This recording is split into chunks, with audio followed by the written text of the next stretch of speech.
It's the Curators Club. I'm Kenya Ture. Our lovely host, Whitney J, is not with us today. Whitney, we miss you. Can't wait to see you. Can't wait to see you on next week. Sitting in today, I would like to welcome you to the Curators Club, the CEO and founder of Combs CPA, Mr. Andrew Combs. Welcome.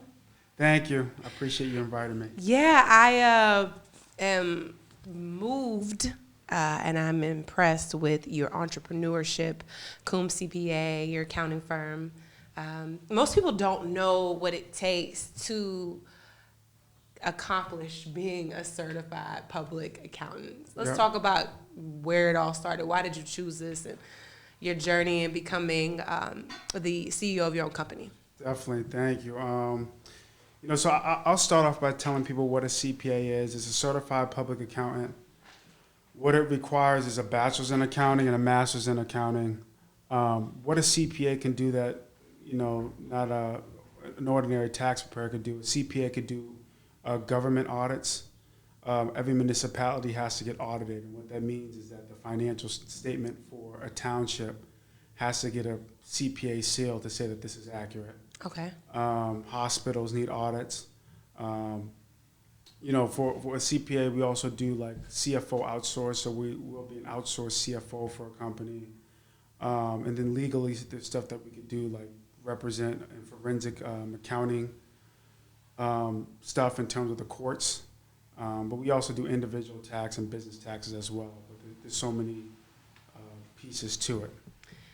And it sounds like you needed several degrees to become.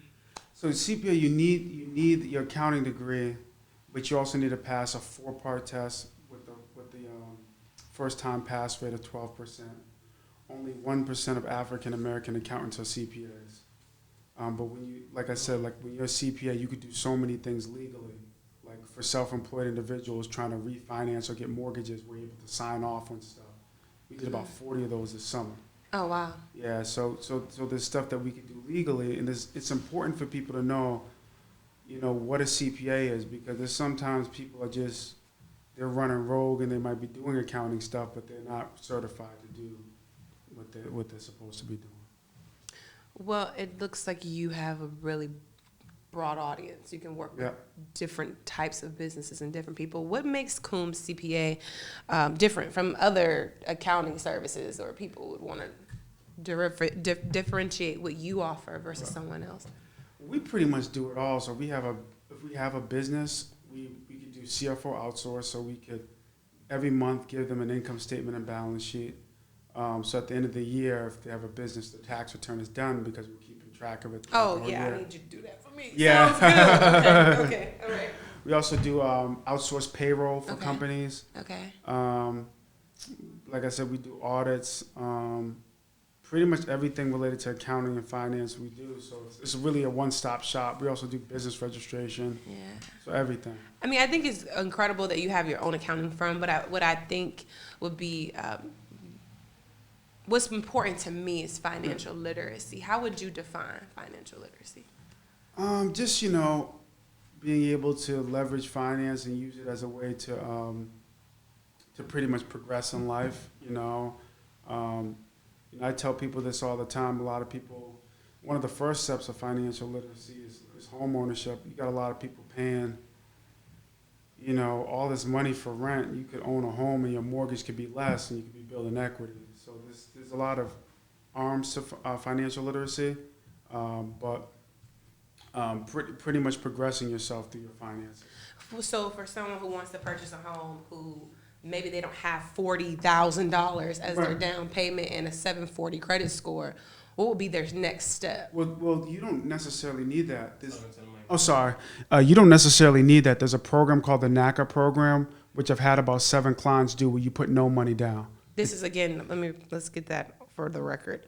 The NACA. The NACA program, NACA program. Okay. NACA program. I've had about 7 clients do it as no money down. You just have to finish this program. It's like 10 months. It's like a course. Okay. You can go in and you could buy a house, multifamily, no money down. 10 months. Yes. 10 And months. do you have to have a minimum credit score? No, that's the thing. It doesn't, you don't have to have a minimum credit score. It's a federal program. Okay. It's called the NACA program. And I've had about 7 clients do it. Okay. No money down. Okay. Okay. Okay. But Yeah, but a lot of people become impatient because they make you do a community service. It's a 10-month program. I'm down. But then they give you the loan note, whatever the pre-approval to get the purchase. So you're telling me once I sign up for this, I could very possibly own my own home in 12 Yes, and they months? don't discriminate based upon credit. You just got to complete the program. Just 10 months. This is great. Yeah. You're a wealth of knowledge. Yeah. And so financial literacy, just to add to this, to build on this. Right. You mentioned being a homeowner. What would be another example of what financial literacy looks like? Well, financial literacy is, pretty much stuff like using your credit to be able to purchase things and being disciplined with your credit. Mm-hmm. I'll give you an example. Like a lot of people, when they have a business, they pay a lot of money for leasing. Like that, a lot of people go out of business because of high leases, right? Mm-hmm. And so, using financial literacy, I'll give you an example. So, when I started Combs CPA, I didn't want to be in New Jersey. I wanted to do it in New York. Okay. But the cost of the property, there was too much money. Okay. And then I wanted to be in Jersey City. It was too much money. So then I made Combs CPA in Newark. And so what I was able to do was this is a part of financial literacy, I was able to do an FHA loan on a 4-unit residential commercial. It's more residential than commercial. Okay. Okay, so I was able to put 3.5 down on a 4-unit, and the bottom's a commercial. So now I have a business, Combs CPA on the bottom, and the residentials on the top are paying the debt of the building, so my business has no rent or no lease. So that's how you can use, because it's a lot of people when they start a business, they go, oh, I have to pay $2,000 for a rent a month for this business, and you're already in the hole. But if you able to do a loan or an FHA loan and purchase the property, 3.5 down, the residents on top, they're paying you rent, the mortgage is this, the rent that they pay you is more, your business is operating without any expenses, and now you pocket more money. That's in a high level how you could use financial literacy to your advantage. I mean, I'm glad that you mentioned wanting to be in New York City and being perfectly okay with making the investment in Newark. Yeah, because I could have been in New York and been paying a lease there, but I would have, it would have really hurt my bottom line because it's like $3-4 grand. That's on the low end. Yeah. I mean, financial literacy, we can go on and on. I think hustle is what it takes to create your own accounting firm, right? Right. So let's talk about your entrepreneurship. What made you step away from the corporate world? I personally, you knew you had what it takes to run your own company. I can't do corporate America. It's just it's uncomfortable to me. I can't laugh at a boss's joke if it's not funny. Yeah. I can't really play. I can't do it. But still, it took some audacity, to be able to say, I'm gonna figure out. Yeah. I'm gonna map this one out versus following the path that was provided to you. Yeah, I think that I would rather work because being an entrepreneur is harder work than corporate America, but I value autonomy. I like autonomy. Right.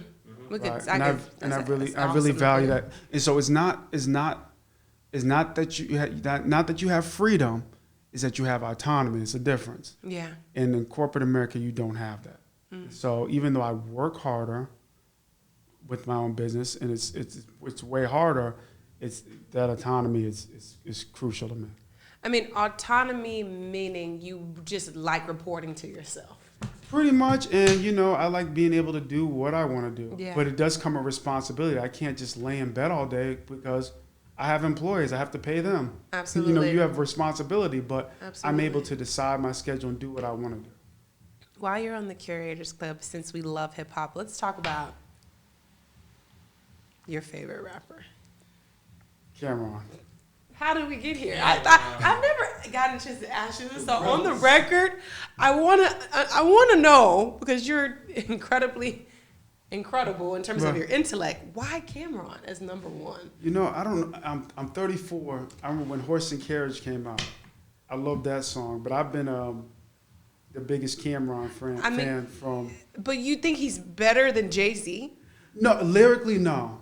Okay. I just think now we're no, lyrically, Jay is very hard to top him. But you know, I just I don't know. I connected with Cam's music. I really like Cameron. I think he's dope. Yeah. I had to ask you that one for the record. I like Dipset. For years, you've been talking about Cam, and I'm like, what? Like, this is... Yeah, he's dope. I mean, just to circle back in terms of where people can find you online and on social media. So you can find me on www.cpacombs.com. Once again, that's www.cpacombs.com.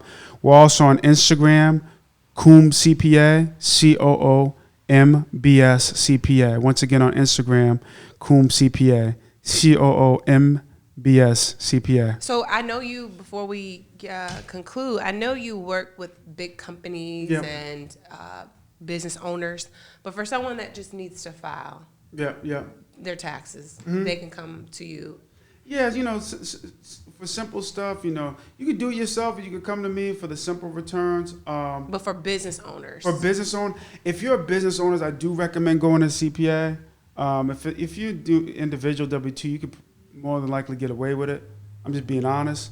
But yeah, if you know, for business owners, it's important to always have a separate business bank account and never use your personal bank account for business matters, because if you ever get audited and you say, hey, I spent it for my personal account, that doesn't protect you.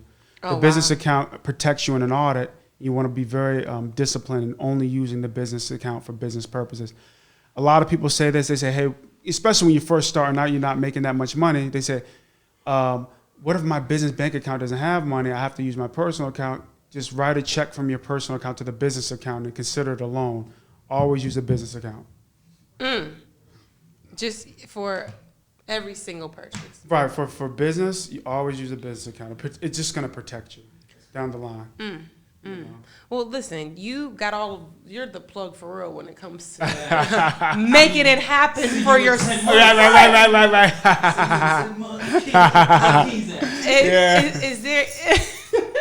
Is there anything else that you would want to leave with the audience, just to be able to better any other takeaways, any other gems you want to drop?